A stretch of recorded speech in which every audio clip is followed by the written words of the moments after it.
पवित्र आत्माओं में विचार कर रहा था, चिंतन कर रहा था, और उस विचार और चिंतन पे मैं आपको जोड़ना चाहूंगा थोड़ी देर के लिए। आप अपने हृदय में एक रेखा बना लीजिए, और वो रेखा क्या होनी चाहिए? महर्षि व्यास कहते हैं, मनुष्य की परिभाषा देते हुए, मत्वा कर्माणि सिद्ध्यति मनुष्य है, अर्थात जो अपने कार्यों को मनन कर, सोच कर, विचार कर, चिंतन करके करता है, वो मनुष्य है। एक तो इस बात को याद रखना पूरे प्रवचन में। एक दूसरी बात और याद रखना पवित्र आत्माओं, मैं पहले विज्ञान का छात्र रहा। सन 71 में केमिस्ट्री की पुस्तिका हुआ करती थी, उस समय का कोई हो पढ़ा हुआ हो तो जानते होंगे। वो जीडी तुली की प्रैक्टिकल की छोटी सी पुस्तिका थी, और उसका जो नाम था पुस्तिका का, वो था जी क्या क्यों कैसे। क्या क्यों कैसे, अर्थात जो केमिस्ट्री की रिएक्शन होती हैं, कैसे होती हैं, क्या रिजल्ट आता है, क्यों होती हैं, इस पर थी छोटी सी। तो इस दूसरी बात आप ये रखना, क्या क्यों कैसे। मेरे प्रवचन में ज्यादा मैं जो टाइम नहीं लगाऊंगा, क्योंकि मुझे समय प्रधान जी ने बांध दिया है, और भाई ये प्रधान जी की नहीं है, आजकल सबकी यही है भाई, रसगुल्ला बर्फी तो सब चाहे, और पुदीन हरा की चटना प्रधान जी कोई नहीं चाहता। और मेरे पास तो भैया पुदीन हरा की चटनी है, रसगुल्ले तो खिला के चले गए। लेकिन जो सुनेंगे तो भाई ध्यान से देखिए। मैं विचार कर रहा था, चिंतन कर रहा था, ये पितृपक्ष क्या है।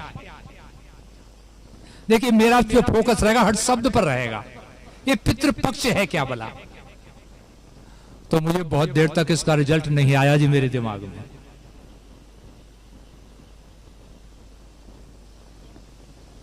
नहीं आया, लेकिन जो थोड़ा बहुत आया उसे बाद में बताऊंगा जी।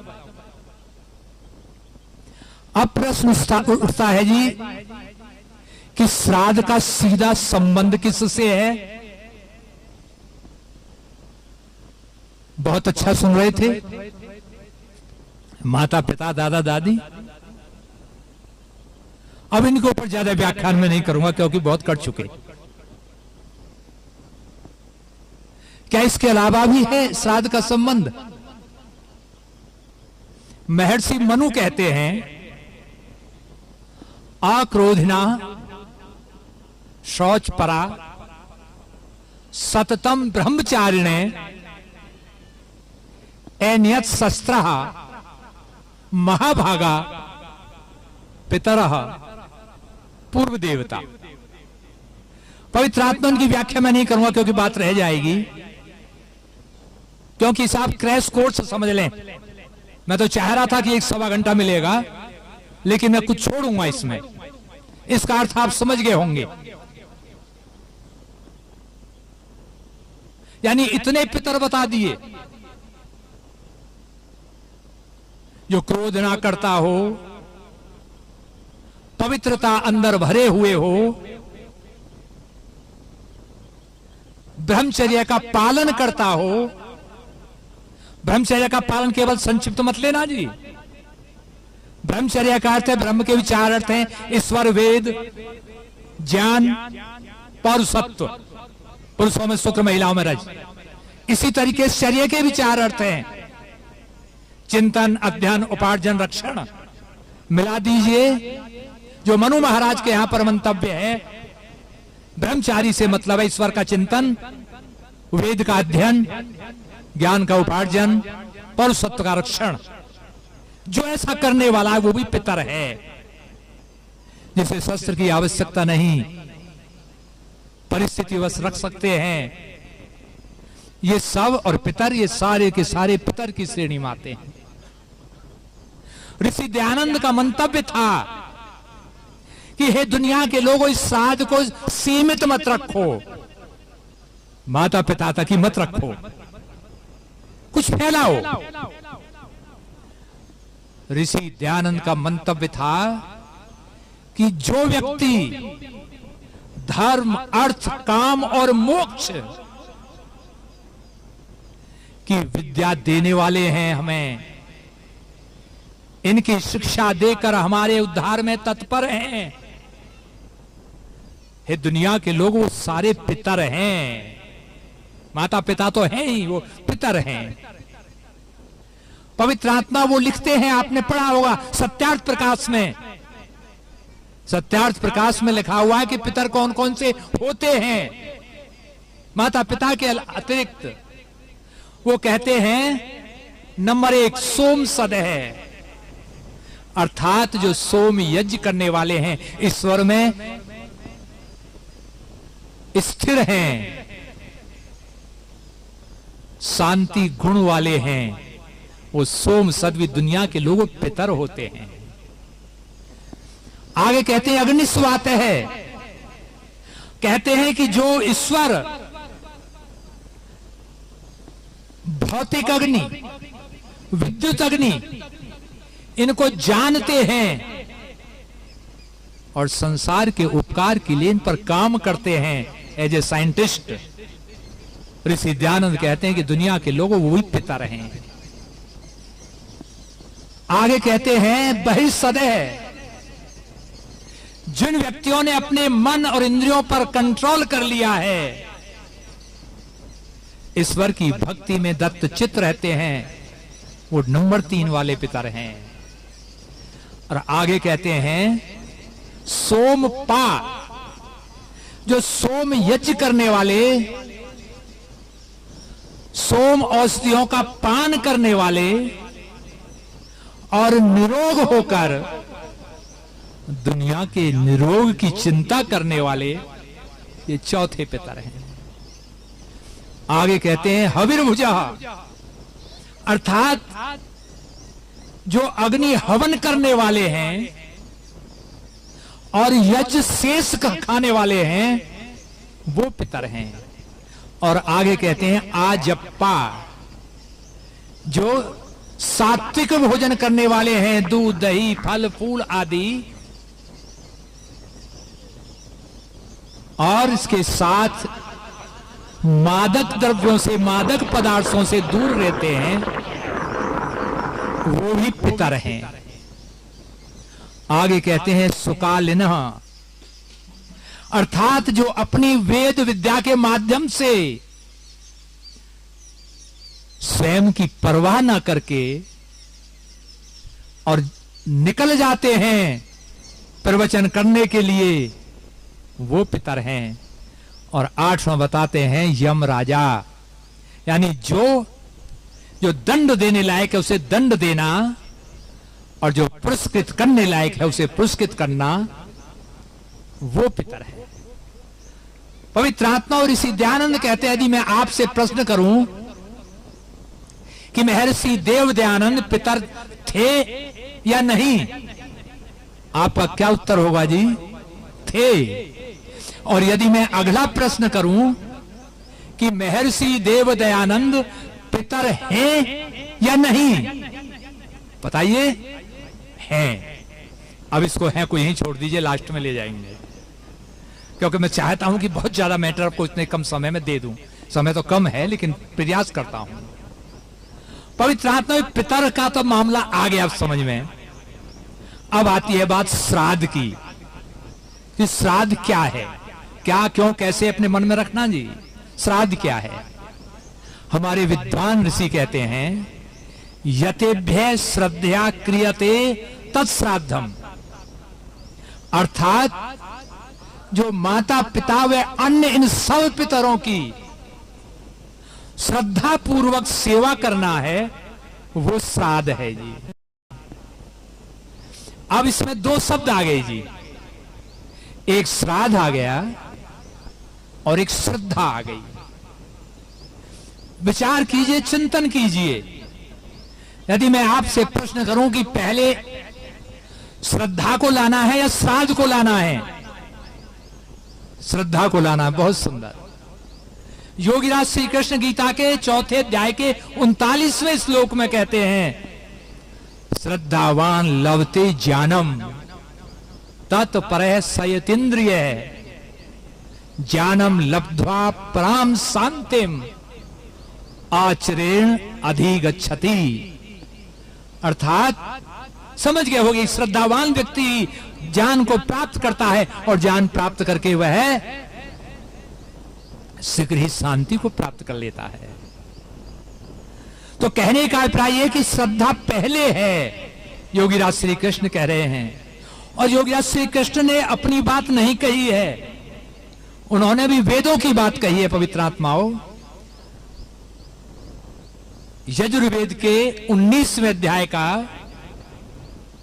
30वां मंत्र है जी, व्रतेन दीक्षाम आपनोति, दीक्षा आपनोति दक्षिणाम, दक्षिणा आपनोति श्रद्धाम, श्रद्धया आप्यते सत्यम आप्यते, श्रद्धया सत्यम आप्यते। ये क्रम है, व्रत से दीक्षा, दीक्षा से उदारता, उदारता से श्रद्धा और श्रद्धा से सत्य। अब विचार कीजिए, चिंतन कीजिए। मैं श्राद्ध पर ही बोल रहा हूं जी, पहले पितर पर बोला शॉर्ट में, फिर श्राद्ध पर। अब श्राद्ध का एक पार्ट श्रद्धा है, क्योंकि बिना श्राद्ध होता नहीं। अब श्रद्धा से सत्य प्राप्त होता है, और वो सत्य कौन सा है, इस पर भी विचार करना है, चिंतन करना है। आजकल वैसे ही कह रहे हैं ना, अंधेरे में लठ नहीं मारना चाहिए।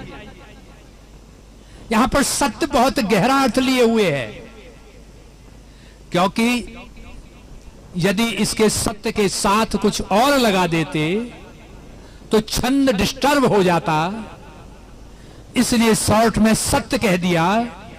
लेकिन पवित्र आत्मा उस सत्य के बहुत बड़े मायने हैं।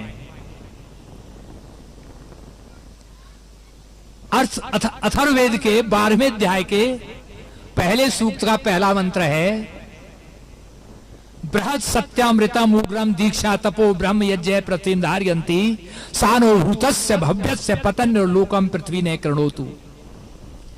पूरे मंत्र को छोड़ दीजिए, यहां पर बृहद सत्य लगा दिया, और विचार कीजिए, चिंतन कीजिए कि सत्य तो अपने में सत्य है, बृहद लगाने की क्या आवश्यकता थी।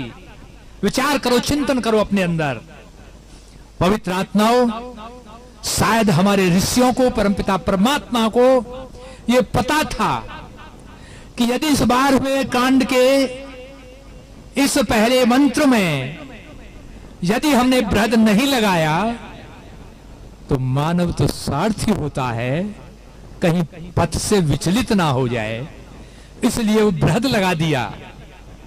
सत्य में और बृहद सत्य में अंतर है। मैं आपसे कह दूं, एक व्यक्ति ने डाका किया, मर्डर किया, व्यभिचार किया, कोर्ट में तारीख लगी, जज ने पूछा कि भाई तुमने मर्डर किया? हाँ जी। डकैती की? हाँ जी। क्योंकि अमुक व्यक्ति ने करा इसलिए जी। ये सारी बात बताई, यानी जो उसने किया वो उसने बताया। तो बताइए सत्य है या असत्य है? बताइए भाई, सत्य है। तो शायद परमपिता परमात्मा ने सोचा कि मेरे मानव कहीं त्रुटि ना कर जाएं, मैंने कह दिया भाई सत्य बोलो, सत्य का पालन करो, कहीं ऐसे करने ना लग जाएं। उन्होंने बृहद सत्य लगा दिया, और बृहद सत्य का पवित्र आत्मा होता है सत्याचरण। पवित्र आत्मा उस सत्याचरण के माध्यम से, ऐसे भरे श्रद्धा से हम अपने बुजुर्गों का, इन जो मैंने पितर बताए, उनका हम श्राद्ध कर सकते हैं। पवित्र आत्मा, महर्षि मनु ही कहते हैं श्राद्ध के बारे में। बहुत सारी कहानी याद है, आपकी आंखों में आंसू आ जाएंगे, लेकिन कभी फिर, क्योंकि समय की मर्यादा में रहना है। महर्षि मनु कहते हैं, हम माने उनकी बातों को, वो कहते हैं कुर्यात अह अह श्राद्धम, अर्थात दुनिया के लोगों कुर्यात कीजिए, करना चाहिए। श्राद्ध श्राद्ध कब कब? अह अह, अर्थात प्रतिदिन करना चाहिए, प्रति क्षण करना चाहिए। ये नहीं है कि एक दिन कर लिया, एक दिन नहीं, प्रति क्षण करना चाहिए, उसे श्राद्ध कहते हैं। और आगे कहते हैं अन्नाद्येन वस्त्रेण कंदमूल फलेन आदि बात कहते हैं। और लास्ट में इसी श्लोक में कहते हैं मनु महाराज, लास्ट के 3 शब्द पर ध्यान देना, वो कहते हैं पितृभ्य प्रीति आवहन। विचार कीजिए कि इन बातों को जैसे करो तो कैसे करो। वो कहते हैं अपने पितृभ्य, अपने माता पिता के प्रति व अन्य सब पितरों के प्रति प्रीति माने प्रेम से आवहन लगातार करते रहो, प्रतिदिन करते रहो। और यदि प्रेम नहीं है तो श्राद्ध तो हो सकता है, लेकिन इस श्राद्ध के साथ पवित्र आत्माओं एक शब्द और जुड़ा हुआ होता है। बताएगा कोई कौन? क्या शब्द है वो? क्या जी? तर्पण जुड़ा हुआ है ना जी। अब प्रश्न है तर्पण क्या है? मेरा जो मानना है, मैं क्या क्यों कैसे से अलग नहीं उठूंगा, विषय पर ही रहूंगा। अब तर्पण क्या है? तर्पण के बारे में हमारे ऋषि लोग कहते हैं, येन कर्मणा पितृस्य देवस्य ऋषिस्य अतिथिस्य तर्पयन्ति सुखयन्ति च तत् तर्पणम। अर्थ आप समझ गए, बताने की आवश्यकता नहीं। पवित्र आत्मा एक बालक है। बालक से दादा ने कहा, नौकरी के लिए निकला पोता, बेटा मेरे लिए जब लौट कर आए तो चीकू लेके आना। उसने हां करी ना करी।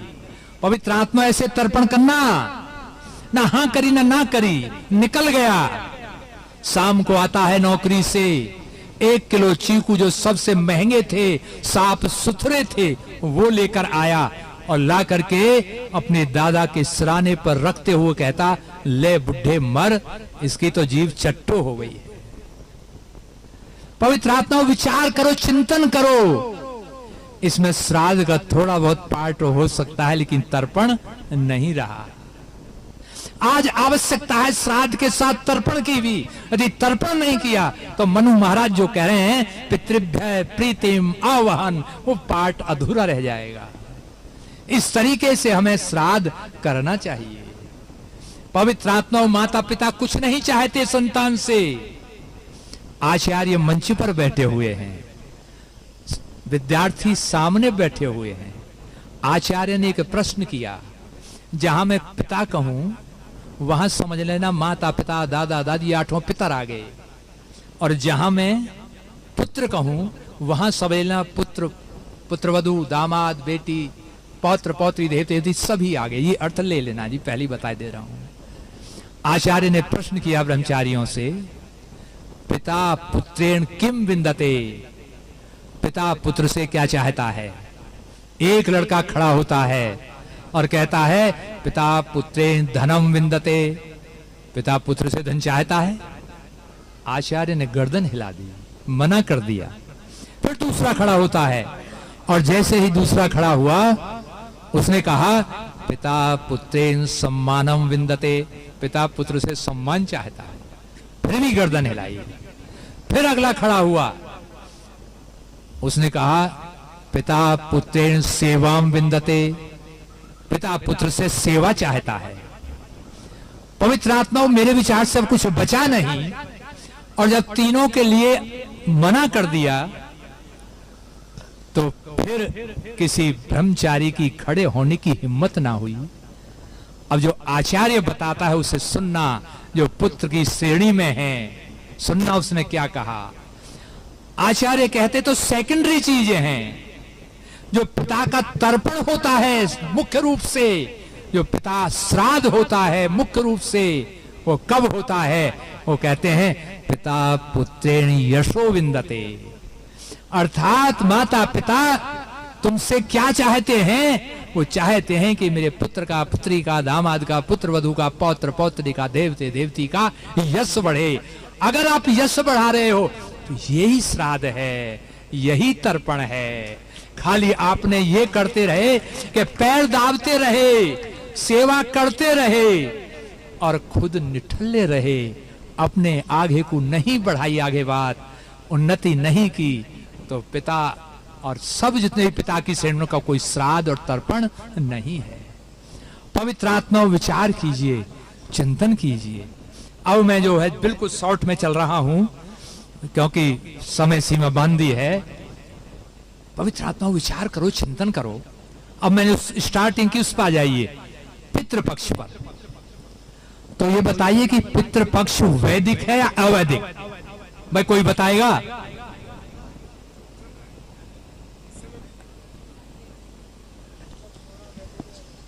ये पितृपक्ष वैदिक है या अवैदिक?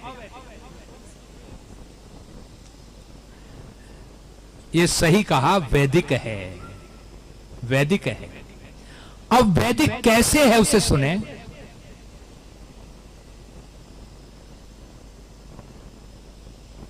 एक शब्द आता है जी, श्रद्धांजलि, सुना होगा।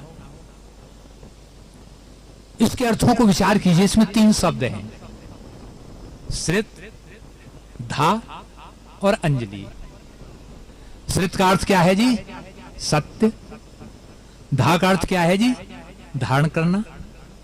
और अंजलि का अर्थ है अर्पिति, यानी अपने हृदय की गहराइयों से हम किसी के लिए अर्पण कर रहे हैं।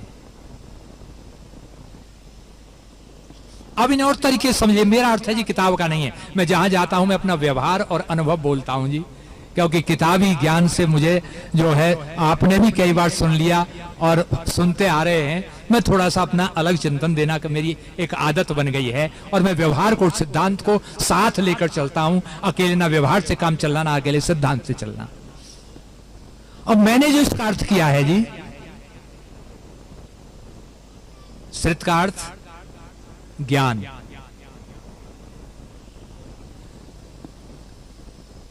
धा का अर्थ कर्म। भाई धारण जब भी तो करोगे जब कर्म करोगे, धारण कर रहे हो। और अंजलि का अर्थ भक्ति। पवित्र आत्मा जी, हम जो करना चाहते हैं तो ज्ञान, कर्म, भक्ति, इन तीनों का मिश्रण करके चलें। यदि हम तीनों का मिश्रण करके चलते हैं तो लाभ होता है। एक बहन बैठी हुई है वहां, संस्कृत पीजीटी दिल्ली से,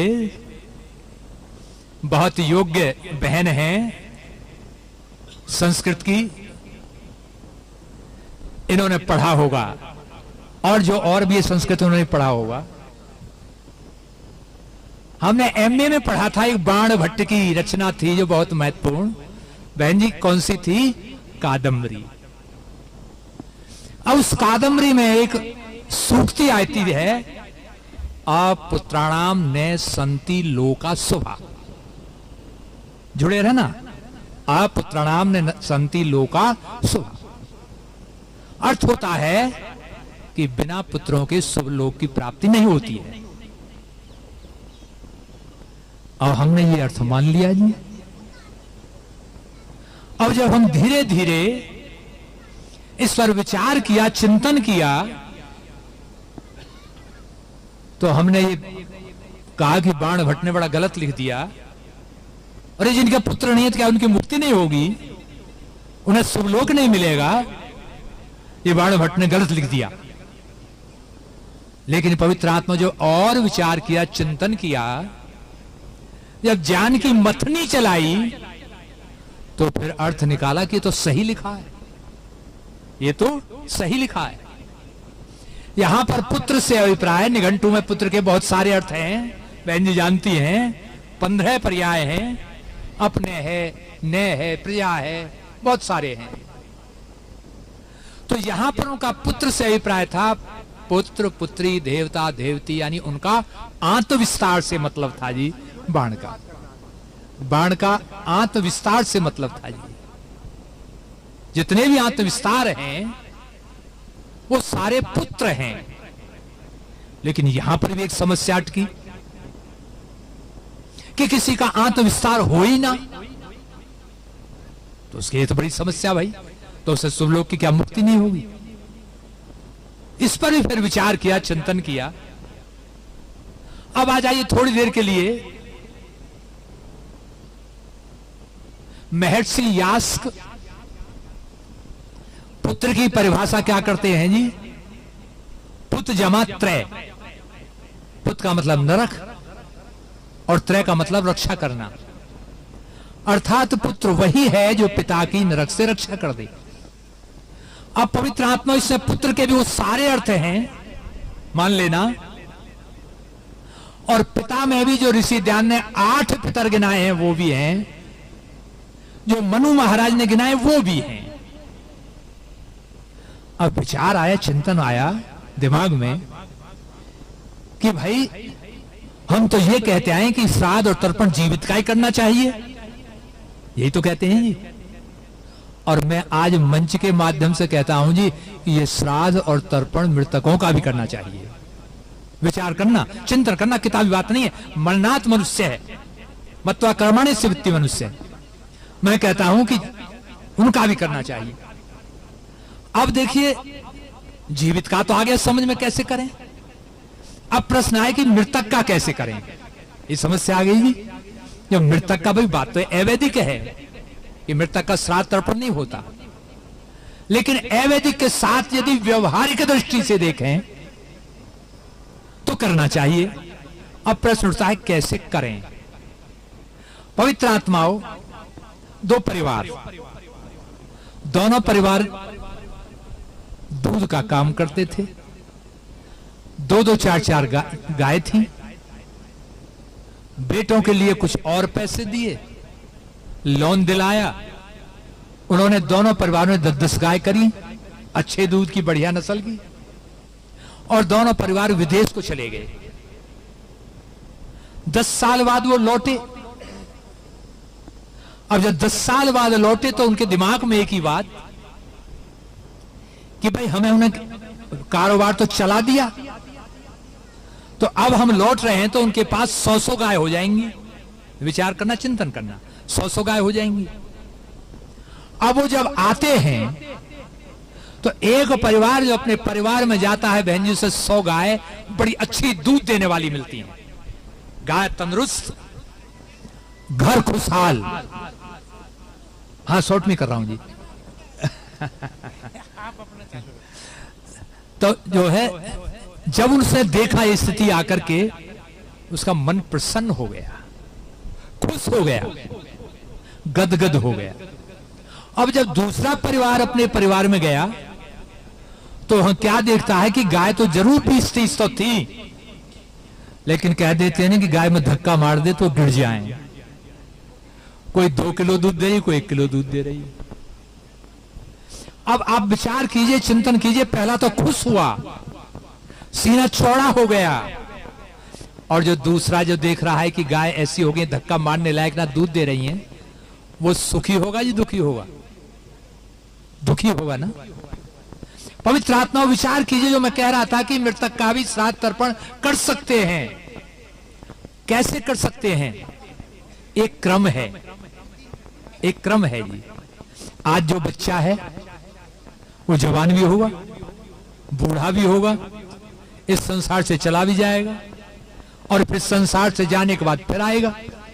ये क्रम चलता रहता है, क्रम चलता रहता है। पवित्र आत्मा, जो बूढ़ा है, जो चला गया, और यदि उसने जन्म लिया, और जन्म लेने पर यदि उसे वातावरण ऐसा कर दिया उसके पोतों ने, बेटों ने, कि जहां वैदिक संस्कृति का पालन होता हो, मांस मदिरा का सेवन ना होता हो, सात्विक भोजन का प्रयोग होता हो, तो उस परिवार में, क्योंकि उसके में संस्कार है दादा के में, क्योंकि सूक्ष्म शरीर के साथ सारे संस्कार जुड़े रहते हैं, यदि वो ऐसा कर देते हैं पोते बेटा, तो उसे वहां सुख होगा या दुख होगा? और यदि इसके विपरीत कर दिया तो उसे जीना दुर्भर हो जाएगा। ऋषिवर दयानंद को यदि प्लेटफॉर्म सही मिलता, यदि जो पीढ़ी वो छोड़ के गए थे वो पीढ़ी उस कार्य को सही तरीके से कर देती, क्योंकि व्यक्ति एक जन्म में इतना विद्वान नहीं होता। यह निश्चित है कि ऋषिवर दयानंद इससे पहले कई जन्मों में वैदिक संस्कृति के अनुयायी थे, अन्य इतना बड़ा काम कोई नहीं कर सकता था। और उस व्यक्ति को इस संसार में आकर कितनी कठिनाई पड़ी, कितने जूते पड़े, कितनी गालियां पड़ी, कितने कष्ट उठाने पड़े, और यदि उनकी संतति उस प्लेटफार्म को तैयार अच्छी तरह से कर देती तो इतने कष्ट ना होते, ना इतनी मेहनत करनी पड़ती। तो पवित्र आत्मा कहने का मेरा अभिप्राय यह है, बात उल्टी लग सकती है व्यवहारिक दृष्टि से, कि हमारा कर्तव्य है कि हम जो पितर चले गए हैं, हमारे माता पिता दादा दादियों में सारे गिनाए, वो इसमें जब जन्म लें तो हम ऐसा कार्य करें कि जिससे उन्हें शांति हो। जैसे उस गाय वाले एक को सुख होता है और एक को दुख होता है, इसलिए हमें जो है पितृपक्ष की भी बात जो है, मैं इसका विरोध नहीं करता, लेकिन मैंने एक परिवार से कहा कि भैया पितृपक्ष करते हो, गुरुजी करते हैं, श्राद्ध करते हैं, भाई कैसा करते हो? कि माता पिता दादा दादी मानते नहीं हैं, भाई करना पड़ता है, एक पंडित को बुला लेते हैं और अपना खिला देते हैं और वहां तक पहुंच जाता है। मैं बोला भैया, यदि कोई व्यक्ति, किसी माँ का प्यारा बेटा ट्रेन में जा रहा है, 30-35 घंटे का रास्ता है, मैं भारतवर्ष के 20 राज्यों में प्रवचन करने जाता हूँ, तो कभी कभी 35 घंटे का भी कर्नाटक का रूट होता है, गुजरात का रूट होता है, तो भाई वो माँ अपने प्रिय बेटे के लिए भोजन बना के देती है कि भाई रेल का भोजन अच्छा नहीं रहेगा, और बेटा उसे 10 या 12 घंटे बाद खाता है, तो उसे बासा खाना पड़ता है। और ये बासी क्यों खिला रहे भैया? ऐसा कीजिए ना, उसके फोटो के आगे अपना अच्छे व्यंजन बनाइए और रख दीजिए, और भोजन वहां तक पहुंच जाएगा। वो परिवार वाले बोले, अजी ऐसे कैसे पहुंच जाएगा? और ये जब भाई तुम्हारे पितरों को पहुंच जाता है वहां, जो जिन पता नहीं कहाँ है, किस दुनिया में है, तो वो तो कम से कम यहाँ दुनिया में तो है, उसे कैसे नहीं पहुंचेगा? कहने लगे हाँ जी 5 मिनट में खत्म।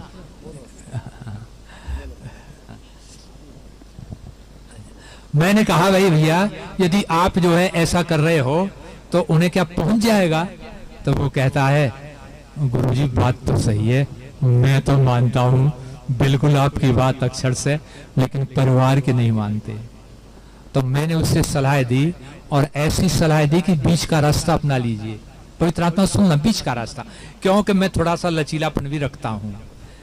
और बीच का रास्ता बोला, गुरुजी बीच का रास्ता कौन सा है? मैंने कि बीच का रास्ता ऐसा है कि इस पितृपक्ष में एक यज्ञ कीजिए, और बड़ा यज्ञ करो तो बहुत अच्छा, नहीं तो भैया अपने घर पर कर लीजिए। और घर पर यज्ञ करने के बाद में ये संकल्प लीजिए, क्योंकि ये श्राद्ध फिर 1 साल में आएगा पौराणिकों के अनुसार। ये संकल्प लीजिए कि मैं सही मायने में श्राद्ध और तर्पण जैसे मैंने बताया है ऐसा ही करूंगा। पवित्र आत्मा, कई परिवार इस लाइन में लगे, और ये हमारे गोविंदपुरम वाले जानते हैं, और ब्रजवीर भी मैंने इसी लाइन पर लगा दिया है। गोविंदपुरम वाले जानते हैं, ब्रजवीर के पिताजी का श्राद्ध अभी आया, और मुझे याद थी, मैंने कि भाई पिताजी का श्राद्ध आया, कुछ संकल्प लिया। वो कहता है गुरुजी हवन भी करा और संकल्प भी लिया। तो पवित्र आत्माओं, यदि इसे मनाते हो तो भैया 1 साल में इसे भी मनाओ, लेकिन इसको इस रूप में मनाइए, यज्ञ कीजिए, किसी विद्वान को बुलाइए, और यदि विद्वान को नहीं बुलाए स्वयं कीजिए, और स्वयं यज्ञ करके संकल्प लीजिए। इन सारी बातों को दोहराइए। पवित्र आत्मा यदि सारी बातों को दोहराओगे तो भाई आपकी श्रद्धांजलि जो हमारे नहीं है उनके लिए वो श्रद्धांजलि का काम करेगी, और जो जीवित हैं उनके लिए श्राद्ध और तर्पण काम करेगा। जब देखेंगे कि आपके जीवन में आनंद आएगा। पवित्र आत्मा और माता और पिता का ऋण कभी नहीं चुकाया जा सकता, कभी नहीं चुकाया जा सकता। कीजिए श्राद्ध और तर्पण। एक सच्ची घटना सुनाता हूं आपको। एक हुए हैं अनुराग परिवार में 3 सदस्य थे, अनुराग एक और उसके माता पिता। 10 मिनट बता रहे ना? अच्छा ठीक है। कहानी फिर सुनाएंगे जी, कहानी फिर सुनाएंगे। अब 2 मिनट में मैं अपनी बात कहता हूं। देखियो भाइयों, पवित्र आत्माओं, आपकी जेब तो शायद खाली हो गई होगी, और भैया इनके समझी भी सुन लें, जेब तो खाली हो गई होगी, लेकिन मेरा श्राद्ध तो तुम एक तरीके से कर दीजिए। कि मैंने एक पुस्तक लिखी और एक व्यक्ति ने लिखवा दी, मैं लेखन में 0 था, और पुस्तक का नाम था ध्यान की पृष्ठभूमि। और वो लिखी क्यों एक व्यक्ति सतीश हैं, सतीश सायरन, उन्होंने मेरा एक जगह प्रवचन सुना। प्रवचन था आनंदमयो अभ्यासात, वैशेषिक दर्शन का सूत्र है कि अभ्यास से आनंद प्राप्त होता है और अभ्यास होता है तत्र यत्नो अभ्यास है। योग दर्शन का सूत्र है कि परमपिता परमात्मा का ध्यान करें, उससे आनंद। ये जीवात्मा आनंद चाहता है, ये जो हमारे इंद्रियों के मन के वशीभूत होकर के न जाने क्या क्या चाहने लगता है। तो वो पुस्तक मैंने लिखी और वो पुस्तक इतनी अच्छी निकली कि गुजरात महाराज जहां में प्रवचन करने गया, वहां से फोन आते हैं कि आचार्य जी बहुत अच्छी पुस्तक है। यदि उस पुस्तक को आप एकाग्र होकर पढ़ोगे, ज्यादा नहीं, 1-2 पेज रोज पढ़ें और फिर मनन करें। गुरुदत्त विद्यार्थी ने 14 बार सत्यार्थ प्रकाश को पढ़ा, इसलिए आप 1-1, 2-2 पेज पढ़ें और उसका मनन चिंतन करें। आप देखेंगे ईश्वर का स्वरूप क्या वो भी नजर आएगा, ईश्वर की भक्ति हम कैसे कर सकते हैं वो भी नजर आएगा, हम कैसे मोक्ष मुक्ति को प्राप्त कर सकते हैं वो भी उसमें नजर आएगा। और आप देखोगे तो उन बातों को पालन करके हम श्रद्धावान भी हो जाएंगे और श्राद्ध भी करने लग जाएंगे। ये सारी बातें उस पुस्तक में आपको मिलेंगी। और पुस्तक मेरे पास 40 हैं और मैं तो चाहूंगा 40 की 40 यहाँ लोग लेकर जाएं। और भैया कीमत है उसकी जो जितना देना चाहे, 10, 20, 50, 100, 200, 500, 1000, एक पुस्तक के जो देना चाहे अपनी श्रद्धा से वो दे सकता है। मैं उसे कहीं सही जगह पर लगाने का प्रयास करूंगा। और जैसे ही शांति पाठ हो जाए, 40 पुस्तकें हैं। और भैया किसी के पास पैसा ना हो, पढ़ने के इच्छुक है तो ले लेना, और जिसके पास पैसा है वो भाई जरूर पैसे से ही लेना। हाँ, खास कर कह रहा हूँ, चाहे पैसे मत देना भाई, इनके समझी साहब से कि भाई लेके जरूर जाना पुस्तक।